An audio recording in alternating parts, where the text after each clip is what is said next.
You have purchased a CAD network license, installed the license was working, and now it is not working. I'll take you the steps to reactivate the license. When you had the license and now it is not available, you get a start CAD and you get this screen which says activate software, etc. etc. If you click on update license, a window comes up like that. It gives some sort of an unhandled exception.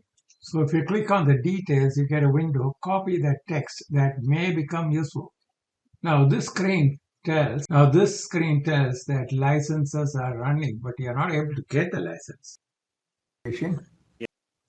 When you have no license, what you see is this CAD user interface coming up, asking us to activate the license or activate the software or buy a new license, etc. That means your license is not available to the machine.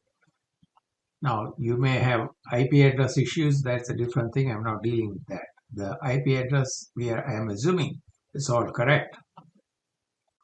What you have to do now is open up the task manager and kill off all instances of running CAD. Maybe a license server, maybe the CAD itself, everything should be shut down. You close it and then reboot the license server. That should now bring the licenses back.